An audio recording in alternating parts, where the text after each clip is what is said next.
Yo, what is up everyone? Today I'll be doing another ranking video. Now I'm gonna list M4A1-S skins from worst to best.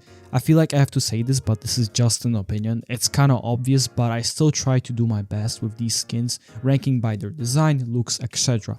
And I also did this with my friends, so it's not only my opinion. So without further ado, let's just get into it. On the 38th spot, the worst M4A1-S skin is Boreal Forest. I mean, who would have expected that?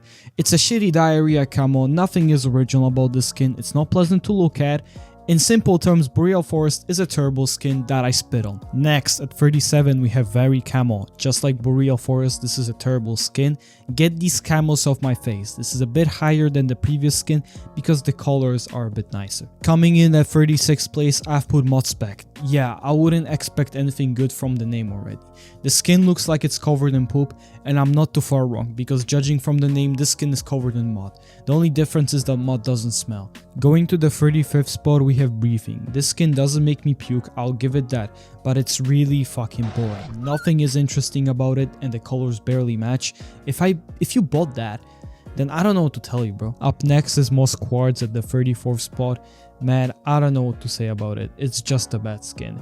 It looks contaminated. The only compliment I can give is that it shines mediocrely on the CS2 engine. Then I got Blood Tiger at the 33rd spot. This isn't a good skin, my guy. It is bland as hell and has these random red spots which just don't match very well. After all, we have a new skin, that being Wash Me Please at 32.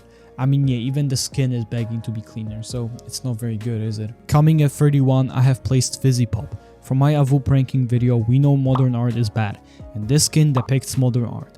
Therefore, the skin is bad. I rest my case. At 30th, I think we got a bit of a controversial take, but we have Flashback. I'll start and say that I like the references to the Vietnam War and all, however, design-wise, could be better. I feel like they should have made the gun more rusty instead of this moisty green color around, but that's just my 2 cents. Coming at the 29th spot, we have Basilisk. This is just the default M4A1-S skin but with a cool dragon. I'm sorry, but this dragon won't carry it to top. Now at 28, we have Guardian. Yeah, it's mundane, like it's just blue. However, I like the CT logo, so it's plus points. Next up at 27, I've put Knight. One word I could use is overrated. I've talked about this being overhyped because it's the same case as Dragon Lore. There's so many better options with similar color palette, however this is clean and shines very nicely. Then we have Leaded Glass at 26, it's kinda mid. I kinda see what they're doing with the design, but ultimately the skin feels awkward. In the 25th place we have Dark Water. To be honest, if they changed it to Steel Water, it would have been top 5. But in all honesty, this skin is pretty clean and looks okay, but doesn't really offer anything more. Now I got Bright Water at the 24th place. This is how I think camo skins can be done well. It is clean, I like the blue. However, since camo skins aren't that good, this is how high I can put it. Next is M4A1-S, I hope I'm pronouncing it correctly, at the 23rd spot. I like the idea behind it, I think it's neat, but the ultimate outcome isn't the best. Then we have Nitro in the 22nd spot. I personally use this skin because it's cheap, however look wise it's boring. The redeeming quality is that it's clean and I think the colors do match quite nicely. At 21 we have Night Terror. To be honest, I like this skin and the theme of it, however it looks mid from the first puff when not inspecting. Kinda reminds me of Rat Rod. On the 20th spot, I've put Control Panel. This skin is okay, but it's fucking overwhelming with the buttons. Next is Masterpiece at 19. I don't know about the name, but I can say the graffiti looks pretty cool, but the background is kinda bad. I also think the whole gun should be covered in paint, not just the middle part. Going to the 18th spot, we got Atomic Alloy. Remember when I said that there are better options tonight? Atomic Alloy is one of them. It looks better, there's more to the skin than just some golden random spots. I think if the skin was more golden than orange, it would have been so good. At 17, I got Cyrex. This skin is too simple, but I do think the red, white and black match very well. Then at the 16th spot, I've put Mecha Industry. When I was ranking the skins with my friend, we agreed that this is a bit of an Asimov ripoff.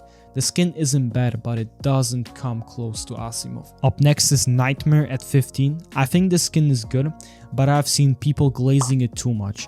I definitely think it's a bit overrated, however overrated doesn't mean bad. Coming to the 14th place, I have Ekarnus Fell, and yes, I do think it's better than Nightmare. I prefer it more because it has brighter blue and looks cleaner. Going to 13, I got Imminent Danger. This skin is very wacky and original, however there are just simply better skins on the list. On the 12th spot we have Chantique Nico's Fire. This skin stands out in game. It is brighter than most skins in the game. However, I do think they could have done something else than putting random shapes as background. At 11, I have placed Decimator. I'm a big fan of the retro vibe this skin gives off, plus the colors match beautifully. Up next is Golden Coil at 10. Such a better alternative for night. It's golden, looks premium and fucking amazing.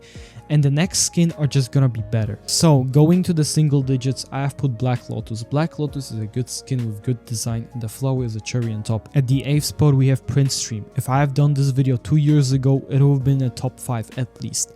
What happened is that Prince Stream barely has these wacky colors when inspecting. Nonetheless, it's still good, simple and polished skin. Coming at the 7th spot, I have Hot Rod. Some of you might be confused why I'm put a skin that is just red so high. My answer is simple, the refraction of the CS2 engine just carries it, and the red is insanely clean. Next is Player 2 at the 6th spot. Player 2 is an original goofy skin and has a lot of going on in the background. Going to top 5 we have Blue Phosphor. The reason why I put this in so high is for the same reason Hot Rod is at 7. Blue Phosphor does everything that Hot Rod does, but has a cooler color. That's really it. At 4, I have placed Welcome to the Jungle. This skin has everything you want. A good design, a cool as fucking snake, good matching colors, and looks aesthetically pleasing. Coming to the podium we have Fade. Now this could be just recency bias, but damn, the Fade goes hard on the M4A1-S. Unlike other Fades, Fade is just perfect and reflects the lighting on the CS2. This just looks amazing. At the 2nd spot on the list we have Hyper Beast. Overall, I love Hyper Beast in CS2. They have a lot of aura on them, and specifically on the M4A1-S, it just slaps. It feels like you have an actual beast in your arms. There's so much detail and it just practically is perfect. Now, the best M4A1-S skin is the newest one, and it's Vaporwave. In this update, Valve really tried making top-notch M4A1-S skins. This thing is so sick to look at. It has a Greek statue with some tiles, but also has this like neon-like type. I don't know how to describe it, but all of this matches incredibly. I adore this skin, and in my opinion this is the best CS2 skin, but perhaps I have recency biases. I don't know, we'll see. Anyway, thank you all for watching. Make sure you like and subscribe so the video will perform well, and see you in the next one.